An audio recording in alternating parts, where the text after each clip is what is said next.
The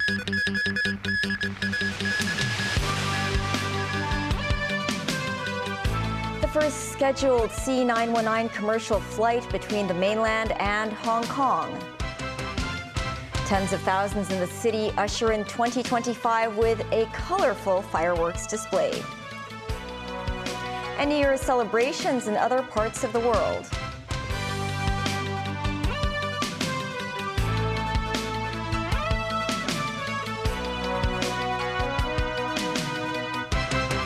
Happy New Year. Thanks for joining us on the first day of 2025. China's homegrown C919 large passenger jetliner today made its first round-trip commercial flight between Shanghai and Hong Kong. The airline hopes this will help the aircraft expand its international reach. Jackie Lin reports. The ceremony at Shanghai Hongqiao Airport celebrates the inaugural scheduled C919 commercial flight between Shanghai and Hong Kong.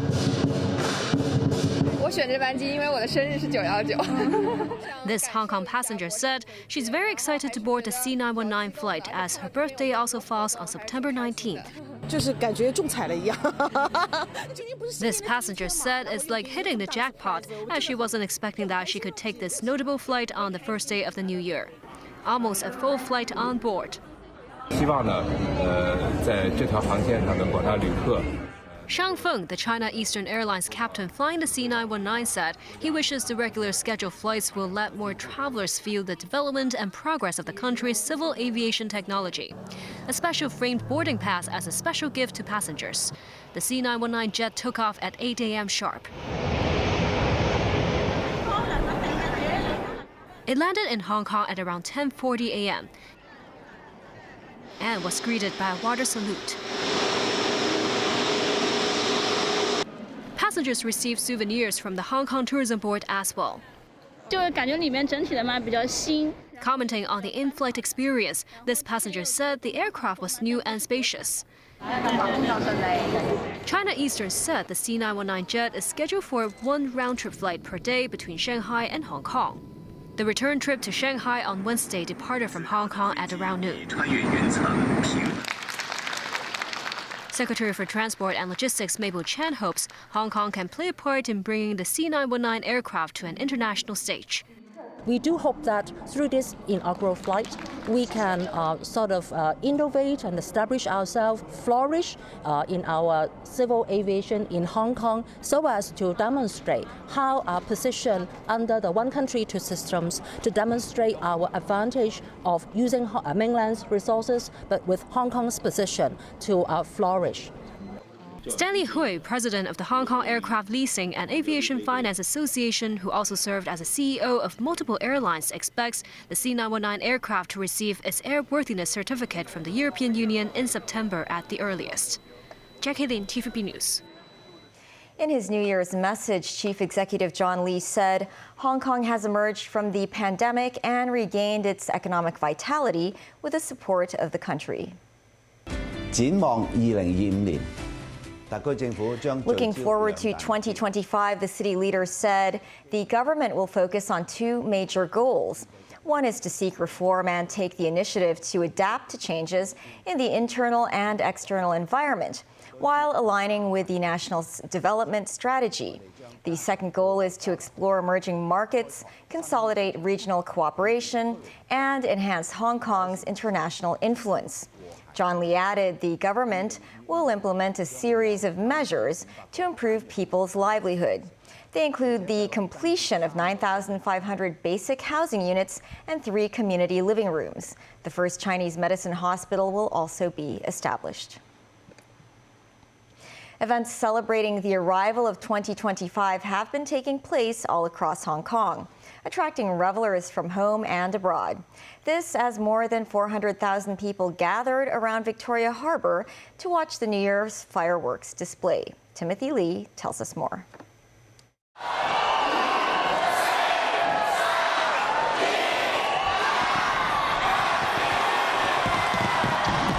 Spectacular fireworks at Victoria Harbour ushered in the new year. The fireworks musical, themed the Symphony of Happiness, included 5 scenes featuring the 5 elements of Chinese philosophy: fire, earth, wood, water, and metal. The first scene, named Fire Dance, consisted of red fireworks symbolizing fiery passion for life and dreams. Another scene with the name of Light of the Future presents rainbow-colored smoke against silver fireworks, symbolizing an auspicious spirit. Some visitors describe their experience at the Harborside show. This tourist from Shenzhen said the final scene of fireworks filling up the sky was stunning and appreciated the beauty of the show. While this mainland visitor hopes 2025 will be a better year and wished everyone happiness and wealth. Chief Executive John Lee, who officiated at the countdown event, wished for residents' dreams to come true and better business for various sectors in the city.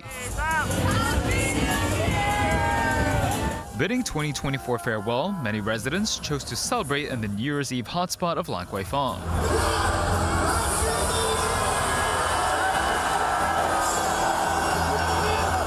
With music blasted from speakers mixed with firecrackers, the occasion matched the festive spirit at Victoria Harbour.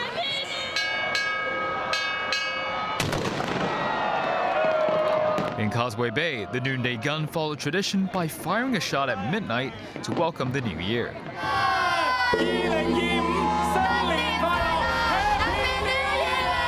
On Lantau Island, a giant bell was rung 3 times at the Big Buddha upon the arrival of 2025, with each ring symbolizing health, fulfillment, and longevity. Revelers were also treated to a drone show above the Buddhist monastery, which featured icons of joy and fortune. Meanwhile, a total of 156,000 visitors entered Hong Kong on New Year's Eve, of which 77% were mainland tourists. With 25,000 departing the city via the border past midnight, authorities said that the overall process ran smoothly. The government noted it will assess the situation and consider whether further border crossing extensions will be needed in future. Timothy Lee, TVB News. The arrival of 2025 was celebrated across the globe. David Garrett with some of the highlights. The famous ball ready to drop in Times Square. 6 tons of crystal triangles signalling New Year in New York. As ticker tape filled the air, revelers focused on their nearest and dearest. Old Lang Syne played and people shouted for joy if their mouths were free.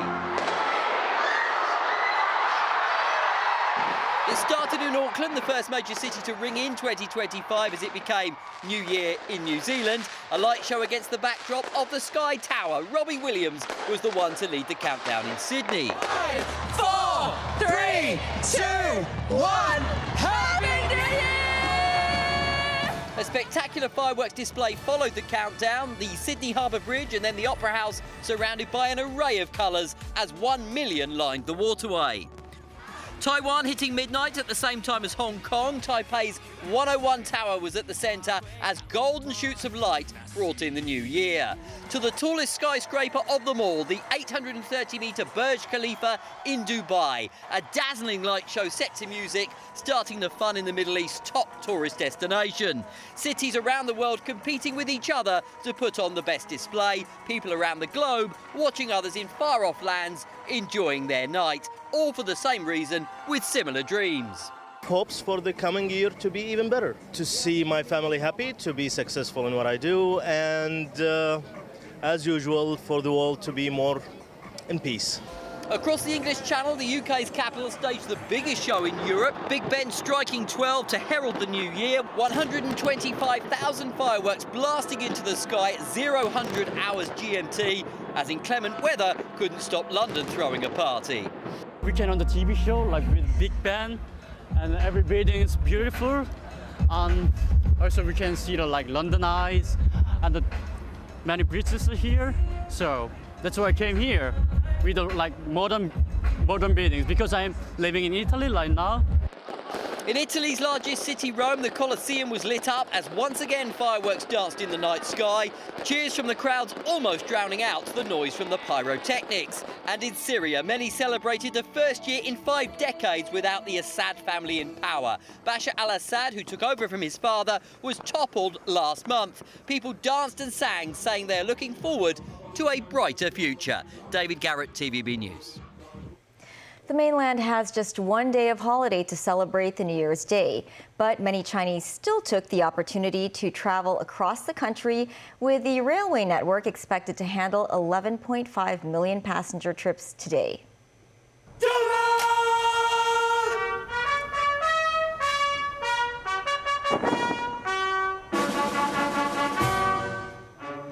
Some chose to head to Beijing's Tiananmen Square to watch the first flag-raising ceremony of 2025. Some also brought along the 5-star red flags to the square.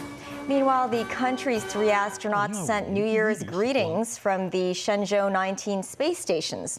They also captured the first light of dawn in 2025 from the station. The Shenzhou 19 crew have been in orbit for 2 months. North Korea leader Kim Jong-un attended New Year's Eve celebrations with his daughter. State media released images showing Kim and Ju-ae waving in front of thousands as they welcomed in the new year at the May Day Stadium. Other photos show singers and dancers on ice skates. There also appears to be shots of fireworks. Pyongyang has not broadcast a live display since 2018. Grieving relatives of the people killed in Sunday's plane crash in South Korea have visited the site to pay respects to their loved ones. Families have begun preparing for funerals after authorities finished identifying the 179 victims. South Korea's transport ministry says it will send the plane's flight data recorder to the United States for analysis. Tracy Furness has more. Relatives of the victims of a fatal plane crash in South Korea visited Muan International Airport on New Year's Day for a traditional memorial service. They bowed deeply before the crash site, taking in turns laying white flowers. All of the victims were South Koreans except for 2 Thais. Many were returning from Bangkok after the Christmas holidays. Only 2 of the 181 people aboard the Boeing 737-800 operated by Jeju Air survived. 승객 불편을 최소화할 수 있는 Jeju Air CEO Kim Bae announced that the airline will reduce its volume of operation by 10 or 15% during the winter season in order to strengthen its operational safety. He began the briefing by once again apologizing to the victims and families, saying the airline will do everything it can to ensure safety and regain customers' trust. South Korea's transport ministry said it will send the flight data recorder of the plane to the United States for analysis.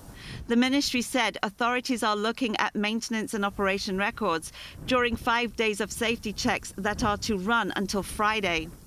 The South Korean government has launched safety inspections on all of the 101 Boeing 737-800s in the country. A 7-day national mourning has been declared until January 4th, with New Year's celebrations being scaled back. The crash was the deadliest disaster in South Korea's aviation history in decades. Tracy Furness, TVB News.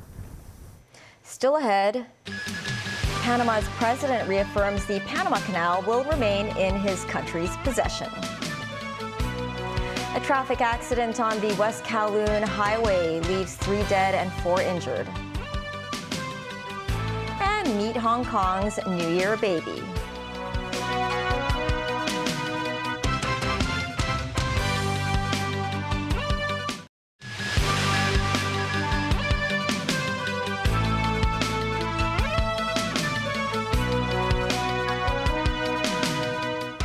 Welcome back. A traffic accident on the West Kowloon Highway in the early hours of New Year's Day left 3 people dead and 4 others injured. A 65-year-old taxi driver was arrested on suspicion of dangerous driving causing death. Jackie Lin reports.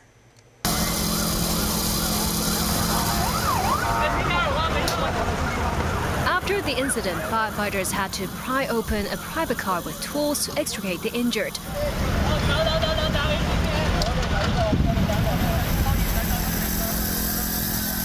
One of them was certified dead at the scene. The deceased was reportedly the driver of the black private car.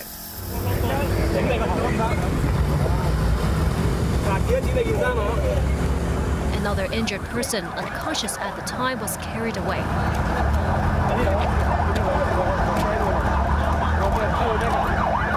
Sources say a passenger aboard the black car was thrown out of the vehicle during the crash.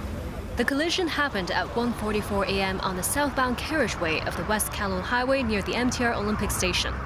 Dashcam footage shows a taxi cutting across the traffic lanes. A black private car was seen driving at high speed along the fast lane. The taxi collided with a black car. The taxi, with a driver and 2 passengers on board, bounced back to the central lane and hit another taxi. Other vehicles were seen parked on the shoulder of the road. Dashcam footage taken from the opposite side of the highway shows the private car scratching against the central divider, whipping up dust into the air. The wrecked vehicle's components were strewn across the ground, including an engine and a door. The impact of the crash evident in the badly mangled front of the black car. A baby stroller was thrown out of the vehicle.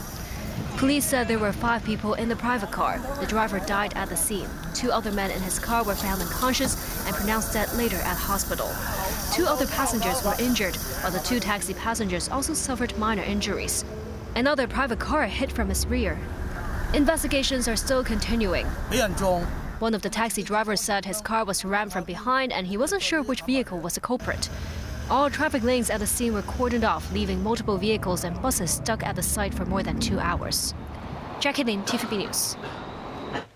The Society for Community Organization, or SOCO, in collaboration with the Children's Rights Association, held a press conference today at Sham Shui Po.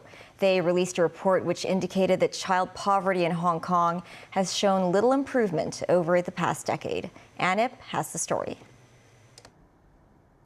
The press conference was held by children of the local community, where they presented a report revealing that among nearly 1 million children in Hong Kong, 1 in 5 lives in poverty. The report also noted that although the government's anti-poverty performance improved slightly in 2024, it still failed to meet expectations, with the association rating related policies a 26 out of 100 points. Of 10 assessed areas, the inability to apply for family reunification for mothers from mainland China and discrimination against new immigrant families received an average score of 0. The president of the association, Wendy Lam, says 0 points were given to these fields because no policy improvements were made to the issues. In terms of housing, while 5 points were given, the highest among all categories, the report indicates that some young children have lived in subdivided flats for 7 years without being housed properly. This member of the association said children living in cramped conditions at home may only be able to do their homework on the bed, damaging their spinal health. The president of the association, Lam, added that these housing conditions are not conducive for students to study. Most of us is living at some not suitable house and not enough space to learning. It will make our mark become more low. The report recommends prioritizing children and public housing allocation, providing rental subsidies and temporary housing for residents living in substandard accommodation, as well as offering 2 free meals to impoverished students. Lam said she joined SOCO due to her low-income family background and aspires to assist other families in similar situations. She believes that SOCO can make a meaningful impact on the lives of those in need. And TVB News. Hong Kong welcomed several newborns on the first day of 2025. The first baby delivered at the city's public hospital, a baby boy, was born at 12:07 a.m. at the Prince of Wales Hospital. Princess Margaret also welcomed a baby boy and a baby girl in the early morning. Both newborns are the first children of their respective mothers. And Panama yesterday celebrated the 25th anniversary of the US handover of the Panama Canal, which US President-elect Donald Trump has threatened to take back. Panama's president emphasized national ownership of the canal and reaffirmed it would remain in his country's possession. Danny Zhou has the story. A solemn ceremony attended by hundreds of guests was held in the garden of the Panama Canal Authority headquarters. It was the site that witnessed the official handover of the Panama Canal by the US to the Panamanian government. Speaking at the ceremony, President José Raúl Mulino said the Panama Canal has to be and has to continue to be the canal of Panamanians for Panamanians at the world's service, but above all, for Panamanians mainly. The US inaugurated the canal in 1914 and operated the waterway until December 31st, 1999. Washington then transferred the administration, operation and maintenance of the canal to the Central American country. 25 years on, the critical waterway has been expanded and underwent major construction projects. The event was made more poignant by the commemoration of the recently deceased Jimmy Carter. A moment of silence was paid to the former US president. In 1977, a treaty was signed in Washington between Carter and then Panama leader Omar Torrijos. It abolished the 85-year colonial enclave of the Panama Canal Zone and set in motion the gradual handover of the canal. Mulino praised the two leaders, saying they had the vision and nobility to take the road of justice, while stressing the canal is going to stay in our hands forever. Donald Trump said the waterway linking the Atlantic and Pacific Oceans was a vital national asset for the US. The American president-elect threatened to retake control of the canal if what he called exorbitant shipping fees are not lowered. Mulino has ruled out lowering tolls for US vessels and claimed there is no discrimination against warship from any country that traverses the passage. Currently, under a neutrality treaty between the two countries, the US reserves the right to exert military force to defend the Panama Canal against any threat to its neutrality. Danny Zhou, TVB News. Wishing everyone a happy new year. World Report is up shortly. Bye for now.